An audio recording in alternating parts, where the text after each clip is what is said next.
You are listening to Parliament Matters, a Hansard Society production supported by the Joseph Rowntree Charitable Trust. Learn more at hansardsociety.org.uk/pm.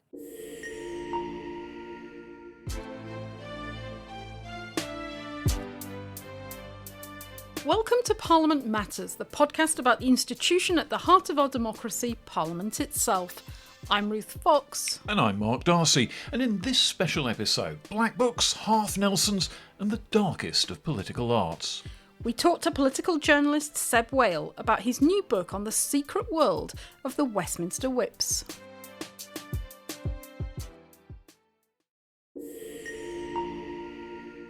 Tell us first of all, Seb, how easy is it to get former whips to talk about the inner secrets of what really goes on in that little complex of offices in Parliament? It's difficult, and I was fortunate in a way in that I'd already had experience of this, because I wrote about whips for the House magazine about 5 years ago. And though I managed to speak to maybe 5 to 10 whips at the time, including a couple of former chief whips, I also had a lot of rejections. And so when I approached this project, I was thinking, oh God, what if there's like a WhatsApp group for former whips and a message goes out not to speak to that Whale bloke about his book? So I thought one way of getting around that would be, well, every MP who's still alive and who served in Parliament and is able to speak has dealt with whips to some degree. So my initial approach was to literally go through all the lists of elections from about 1974 onwards and try and get in touch with everybody who I could reasonably get a hold of. So some people are in the Lords, some people are on LinkedIn, Twitter, whatever it might be. And so that was one way that I went about it. As it so happened, I think that this project came about at just the right time, because there have been various trailblazers along the way, who I think we'll speak about later, but the likes of Giles Brandrett, obviously more recently Simon Hart, the former Tory chief whip, who's spoken about whipping. And so people are just starting, even those who held out on the omerta front, like Andrew Mitchell, for example, who in his autobiography wrote about being a whip.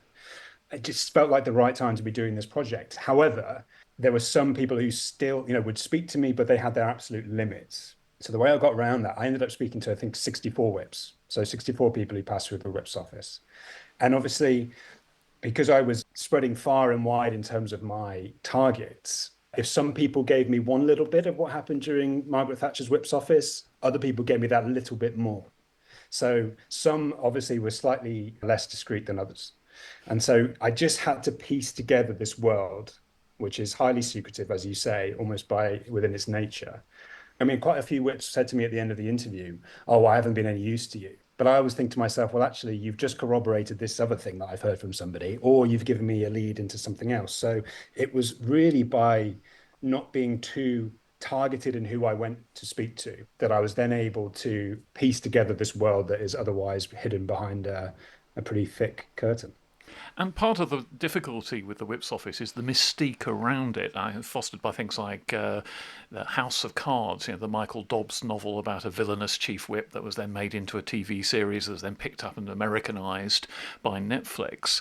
And you have this demonic kind of air of evil around chief whips, keeping little black books discussing everybody's adulteries and dodgy financial dealings that's then used to blackmail them into following the party line. And all this idea of how they operate that perhaps doesn't really compare to the reality.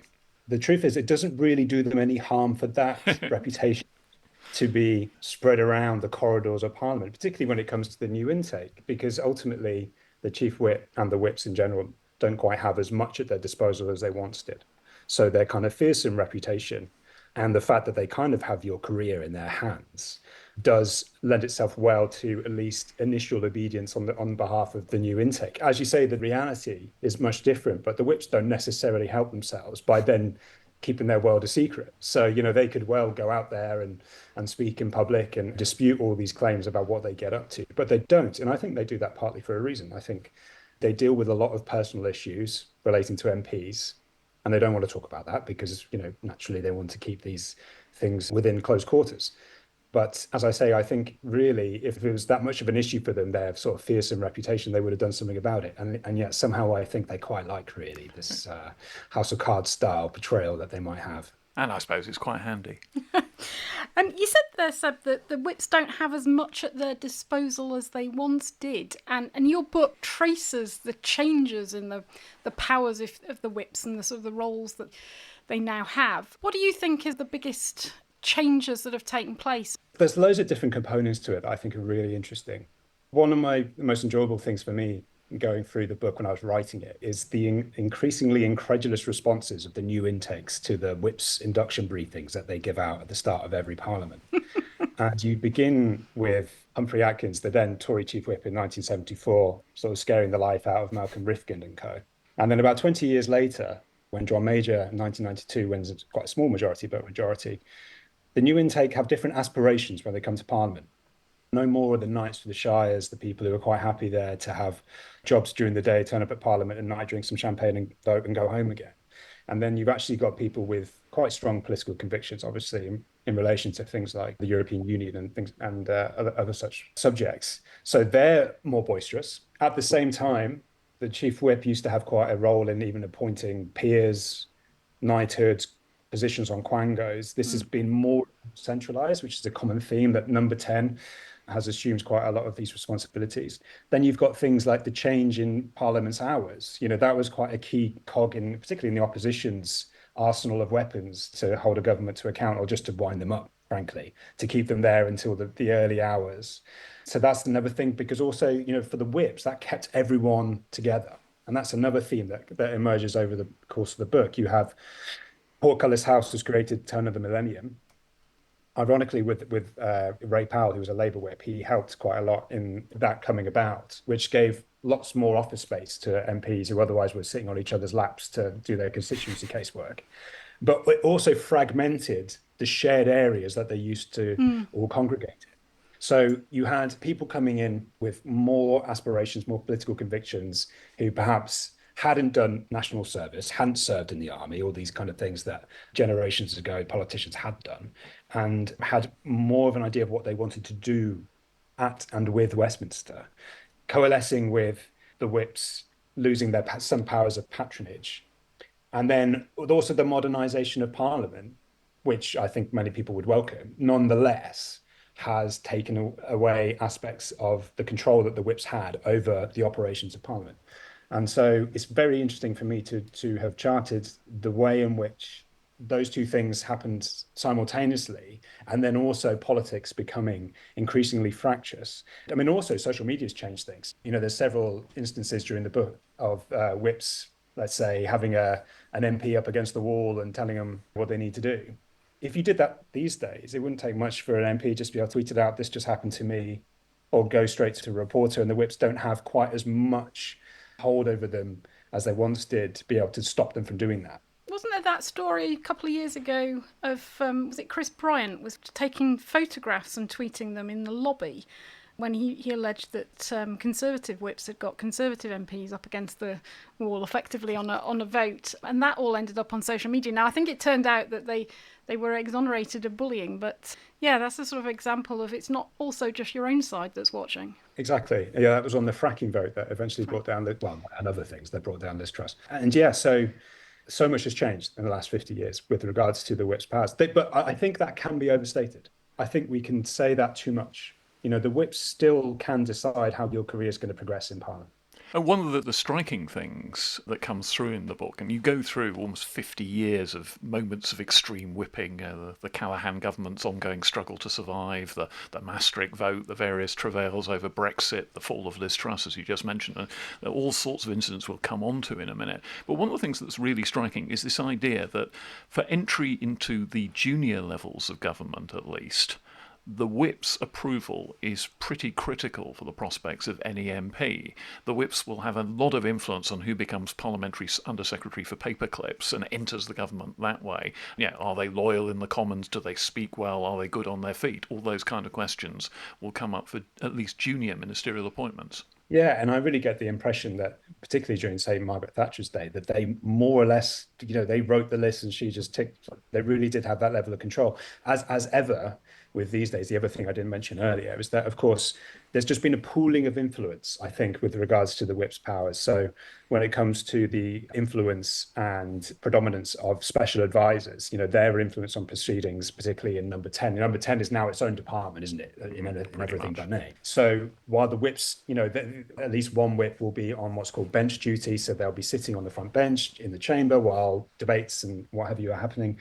They will be making note who made a good intervention, who, if the minister struggled on their feet or wasn't able to adapt or fluff their lines or whatever. And this will all then feed into the reshuffle machine. You've got a very funny anecdote there about John Major as Prime Minister having a look at the whip's notes, and the whip has recorded that his opening joke fell flat, and Major, to his enormous credit, then says, well, yeah, that's about right. But the whip was a bit nervous at that moment. One of my favourite anecdotes in the book, that was. I just thought that was very funny. But yes, they are still very influential and powerful in the running of Parliament, in the prospects for MPs' careers, and also, frankly, in holding the centre, number 10, to account. I think you've seen that recently with regards to Keir Starmer's administration, with the whips basically telling him, if we look back to the summer and the disability benefit reforms that he was looking to push through, they basically said to him, you've got 120 odd rebels here. You're not going to get it through, or if you are going to get it through, then a lot of people are about to lose the whip. So they still have that currency. Sometimes I think because of the House of Cards image that people have in their minds about whips, it's all about top down, the centre wants this, so you must do it. And I think particularly these days, it really is a two-way thing. They will do as much as they can, but when they realise there's no hope, then they equally can say to number 10, you need to sort this out. There's always an element of carrot and stick as far as the whips are concerned. But you said about the Conservative years with Humphrey Atkins as chief whip that he scared the living daylights out of the Malcolm Rifkind generation. What were they doing in that period to scare the living daylights out of them? And there's allegations that they have this black book locked away in a safe in the whip's office, which record all the misdeeds and the financial misdealings and the scandals and so on. I mean, is that true, or is that just rumour, mystique? No, it's true.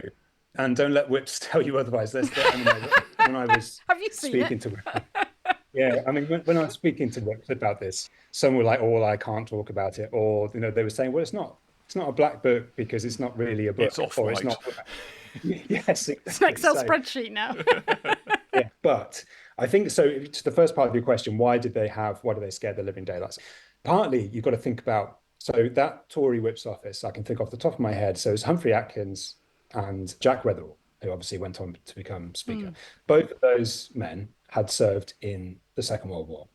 And there is obviously something about, obviously we're 30 years on now by the time that intake's coming in. There is a degree of gravitas naturally that would have, and a hold and respect that would keep amongst MPs. I don't think actually Humphrey Atkins and Jack Wetherell, they were more on the quietly menacing side than on the grab you by the lapels side. They were both quite...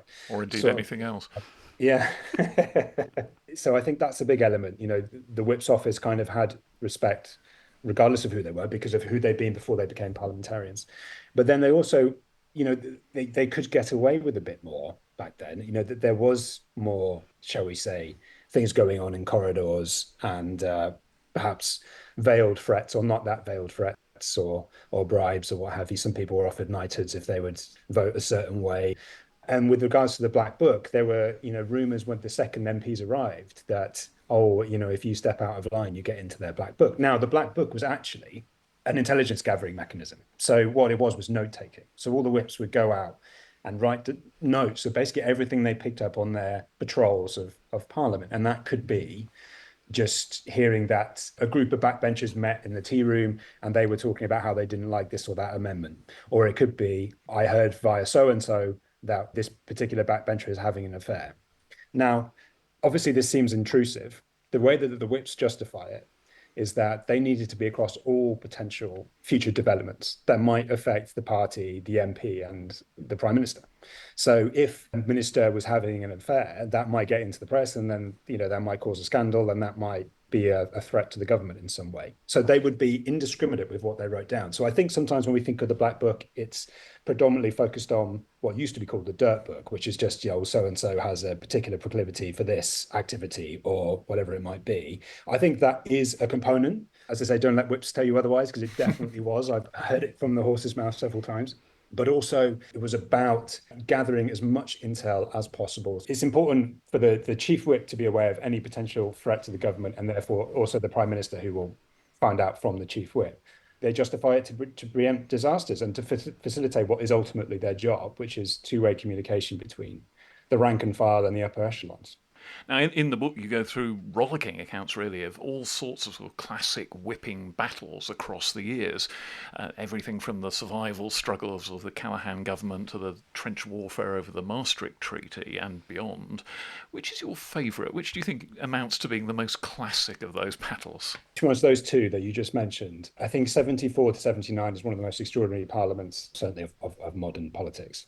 And as someone who obviously knew the component parts, to go through the various stories and sequence as they happen, and the unbelievable things from John Stonehouse's disappearance to the ambulance coming in, bringing in dead or dying MPs to vote and being checked over by the whips. It's absolutely extraordinary. And in the background, and the big feature of that chapter was the rivalry between Walter Harrison and Jack Wetherell. So Walter Harrison being the legendary Labour deputy chief whip.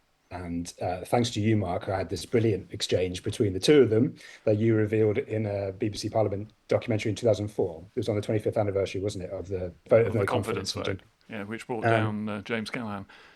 Yeah, exactly. And from a writing perspective, that period required probably the most in-depth research, but it was the most fun to put together because it was such an extraordinary colour. Of course, one of the things about the Wetherell-Harrison relationship was that they were actually, in an odd way, very close as antagonists, deputy chief whips for the opposing sides in those battles.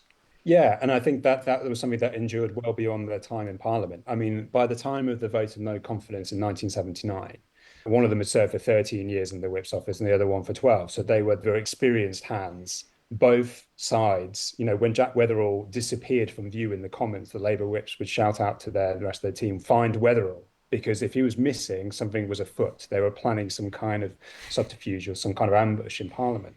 And, Walter Harrison, notorious for his incidents with Jack Straw, in which he got quite physical, trying to convince him to agree with his view on a political. He was a practitioner of the American adage that when you've got them by the balls, their hearts and minds will follow. Indeed. Literally rather than metaphorically. Exactly. And I think that as deputy chief whips, they had to interact with each other quite a lot through what's called the usual channels. They would negotiate over things like extra supply days, as they were called then, and ultimately, it came down to this showdown of 1979 when, with the Labour Party umming and ahhing over whether they were going to get in this particularly sick MP to come down, they had the confrontation that you reported, Mark. But 25, 30 years later, before Walter Harrison died, I spoke to you, Mark, and I spoke to James Graham, who wrote the play This House, about that particular Parliament. And he said about how he went to visit Walter Harrison, and Walter still had correspondence from Jack Wetherell going back years, and they were still close to that day. And I remember you telling me that you spoke to Jack Wetherell, who was then a peer in the House of Lords, and he said to pass on his best wishes to Walter, whom you were going to visit, I believe. The Conservative whips were trying to bring down the Callaghan government in any way they possibly could. And the two whips' offices were going at it hammer and tongs. But at the centre of it was a deep respect between two of the ablest whips on either side. And I think from a piece of drama, there's a reason that This House was a tremendous success, and I think it's because of that central drama between these two characters who were fantastic whips, an embodiment, I suppose, of everything that we think about whips. And this extraordinary moment where Jack Wetherell felt he was honour bound not to take part in the vote that dislodged the Callaghan government by one vote, and Walter Harrison let him off the hook because he didn't want to destroy his sparring partner. It was just an absolutely bizarre moment in many ways, and one that they never let on for years afterwards. And hugely consequential. That affects, in a sense, the future of the country, that decision. Yeah. So, remarkable. For me, Maastricht, when I look at those chapters now, I think they're possibly some of the strongest in the book for understanding how whipping works. Because sometimes we say that, something was heavily whipped. What does that mean? What does that actually mean in practice? And I think that really goes into the detail of how the whip's office and its various tentacles, of course, because, the whips know who your friends are.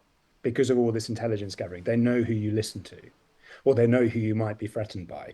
So if you're a potential rebel on Maastricht, the whips, they were getting in touch with your local Conservative Party association, or with your friend in the House of Lords or your friends in finance or wherever it was, to put maximum pressure on you to do quote unquote the right thing. And I feel that with Maastricht, you get a sense of how the whip's office operates, which when all the cogs are turning over, it can be a pretty overwhelming thing for those who are trying to hold the line and vote for what they think is right. And also, I think it is an example of very successful whipping, but it's also interesting because I think the aftermath of that vote is similar in the sense to the whipping on Iraq for Labour, lived on well beyond 92, 93, 94. To a certain extent, that fed 20 years later into the interminable debates of the mid-2010s over Brexit. And that's a very important point here, that it's not necessarily just the result of a particular vote on a particular day. The methods used to get that vote, the level of coercion involved. I mean, sometimes you get a situation where people who've rebelled against their government go home that night and sleep the sweet sleep of the just, whereas those who've been coerced into voting perhaps against their beliefs never really quite forgive the people who coerced them. Yes, I think that's part of the issue. I think it fostered a lot of resentment. And even for those who didn't participate in Maastricht, they kind of saw what went on there. And the men of Maastricht, as some of the Brexiteers like to refer to them. They also, it was interesting to think about the later years in Brexit, where they actually learned from the men of Maastricht. I should say men and women, really, because there were plenty of... And one of the oddities here was David Davis was one of the Tory whips coercing people to vote for Maastricht. There's this moment in your book where you describe him saying, well, if you want to see the Prime Minister, it'll be a pretty short, sharp meeting to ministers, implying basically they'd be told to resign if they weren't going to vote with the government. And yet years later, he's a prominent Brexiteer. And he's one of the reasons why I suspect some of the other Brexiteers never really quite trusted him because of the methods he'd used to get the Maastricht Treaty through in the first place. Yeah, I think that's right. And he sort of a thinly veiled threat to Liam Fox about his future in the party as well when he signed an early day motion encouraging UK to leave the exchange rate mechanism. So yes, there was bad blood on all sides, and it really got worse throughout that parliament. So it just shows you, going back to the example when we're talking about Keir Starmer's administration when they were trying to get through disability reforms, yes, they might have been able to push it over the line, but what then? Yeah, a lot of poison in the veins. Exactly. And that's the delicate balance with whipping is, yes, okay, you can show your might and show your strength in the short term, but what consequence will come after?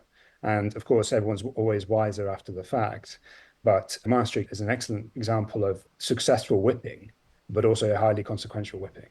One of the factors we haven't talked about, Seb, is the influx of female MPs into the Commons, how that's changed whipping. So, first of all, you get more female whips for a start. That changes the nature of the whip's office. But also the kinds of methods we talked about of male MPs being persuaded by male whips wouldn't work the same way with female MPs. So how does that come through in your book? When do you think the sort of changes start there? New Labour would be a big start. I mean, you could even go a year before that when the Tories, while they have surpassed Labour in electing women Conservative Party leaders, Labour had their first female whip in 1964, Harriet Slater, and it took the Tories another 32 years in 1996 with Jackie Lay joining to break the mould in that sense. And in one of our colleagues said to me that did change the nature of whipping, because as you say, the likes of David Lightbound, this notorious 6'3", 20-odd stone Tory whip, wouldn't burst into the ladies' bathroom like he would the men's bathroom to haul out an MP. So they did start to change. But obviously with 1997, you have 101 female Labour MPs come in, and one backbencher said to me that the House of Commons was transformed by one thing, and it was women. And partly it was people of a more sort of modern disposition looking around at people wearing hats to make points of order and being drunk in the chamber and thinking, well, what on earth is all this about? So they were a big kind of force for change. And as you say, with women coming into the whip's office, someone who served in the Labour whips under Tony Blair in his second term said that she would, they'd often put women in the corridors to try and sort of diffuse some of the tension that was often there. And she had to sort of intervene as well when one of her colleagues, Bob Ainsworth, and an MP were coming to blows in the whip's office. So women helped to kind of diffuse the overly masculine element to the House of Commons, and I guess move whipping from kind of intimidation towards more persuasion, really. I mean, like that's oversimplified, because some people would say the likes of Hilary Armstrong wasn't afraid of the dark arts, but I think women coming in, younger people coming in, people with aspirations for Westminster did change the nature of how Parliament works. And, kind of their expectations were different, and what went before wouldn't be stomached anymore. And I suppose another point is the arrival of women in the whip's office meant that there were more women getting on that first rung of government, because very often service in the whip's office is a precursor to ministerial office. If you do well as a whip, you might well get promoted to ministerial rank. And because women were not getting into the whip's office for decades, very, very few women ministers therefore followed. Yeah, and it's really interesting. I spoke to Adrena Curry about this, and she's quoted in the book saying that she actually made advances with regards to wanting to join the whip's office, as did Anne Widdecombe. I know another female MP at the time who was told that she had the wrong chromosome. So it was an issue. And Edwina Curry, she made the point that they were obviously undercut, because even the Prime Minister is quoted. I cite a newspaper article where the Chief Whip and the Prime Minister see the Whip's office as kind of a destination to future ministerial office. And so if you haven't passed through the Whip's office, you haven't got the grounding in parliamentary procedure and everything taken through bills that bequeaths you. But also you haven't built up the kind of camaraderie of the people who are backing you at reshuffles. So apparently the main obstacle, as it were, I mean, it's a bit unfair because I'm sure there were others in the 80s. There were other people quoted as not wanting women to join the Whip's office, but one of them was David Lightbound. And it was after he left the Whip's office in 1995, and I think he died about six months after that. But after that, because the Tories also used to choose who went in the Whip's office. So each whip would have a blackboard. If a name was put forward and it wasn't agreeable to them, they could have vetoed. And seemingly that held out women from joining the Whip's office. And yeah, I think it's fair to say that they were impeded as a result. Where do you think we are now with the Whip's office then? Because we've had a number of parliaments with very big turnovers, not least this most recent one, the general election last year. We've got a parliament where a quarter or less have got any experience predating 2010. So that's not just the MPs, that's also the ministers and the whips themselves. We've got people in the whip's office who've barely any experience of parliament at all, parachuted in there quite quickly in their careers. They haven't built up that knowledge of procedure. These are not political figures like the ones you talk about in the book in the 50s and 60s who'd had a sort of a prior career and experience in the war that gave them a sense of gravitas and respect. So we're in very different territory. How do you think that's going to play out in terms of the future of whipping? It's a really important point. And I think you need those whips of longevity. I mean, the Tories used to have this model of you'd have perhaps, let's say, a third to a half of the whip's office who would remain indefinitely. They were lifers in the whip's office. There were people who were, quote unquote, born to be there. Perhaps someone like your Patrick McLaughlin's. I appreciate he did go on to become a Secretary of State, but he did about 17 years, I think, in the Whip's office. And then there'd be the young up-and-comers who you gradually introduce you to go, oh, they're a bit talented. That's, Nicky Morgan or Anne Milton, whoever it might be, and you blood them in the Whip's office. But the Tories, who had this model, which Labour, which is a theme throughout my book as well, were envious of. Indeed, they kind of have a bit of a complex, I think, about their whipping system compared to Tories, at least historically speaking. That really went out the window. And I think Tories have had 12 chief whips since Patrick McLaughlin left in 2012. And over the same period, Labour have had 3. So Labour have had more stability there. But one of the issues you had on the Tory front, when I spoke to some of the sort of, I guess, the more grandees before the last election, they had an issue because they just didn't want to be whipped by MPs who'd been there for 6 months. They felt that the whip's office had lost its gravitas. So to get that back is difficult. And I think that's why I say, Mark Tammy and Alan Campbell, both New Labour veterans, who had this foothold, both in understanding how government works and how the government whip's office works, and perhaps that kind of slightly intimidating nature for newcomers that the chief whip needs to have. So it's difficult because the whips keep Parliament running, really. They are the grease of the parliamentary machine. And so if both offices are kind of stocked with newcomers who are still trying to figure it all out anyway, then it's a bit like having interns running your news desk. It's more prone to shocks and errors. However, yeah, but I do think my impression is that the Labour whips have done a pretty solid job. So Alan Campbell's met with Hilary Armstrong and Anne Taylor being the first woman to serve as a chief whip under Tony Blair, and then Hillary Armstrong, who succeeded her. And they discussed ways in which, lessons to be drawn from the new Labour years. Because obviously, having a huge majority, you might think, oh, that's fine, you can get votes through. But actually, how on earth do you make 411 people, as they originally were? How do you make them all feel valued? How on earth can you offer a career path to 411 people? How can you make sure they're all okay and they're adjusting to life in Parliament? It's a different whipping challenge. And in these contentious times, even though they have that huge majority, nothing's for certain anymore. I should just say, Seb, in the interest of transparency for our listeners, Anne Taylor is my boss because she's chair of the Hansard Society. So, there you go. And she is, of course, listeners who may be familiar with this will, of course, know that she is also the female whip that stars in This House, the James Graham play, because she was in the whip's office in the 1970s. Can I talk about one of the other things, perhaps one of the ultimate challenges that a whip's office face, and that's a leadership election, because heaven knows there were enough of them in the last period of Conservative government. And the whip's office traditionally is supposed to be neutral, but sometimes that neutrality is coloured by some members of the whip's office being on one side and some on another side, and there are all these tensions that erupt when there are rival candidates running for leadership, or when you've got a prime minister facing a challenge that could end their leadership.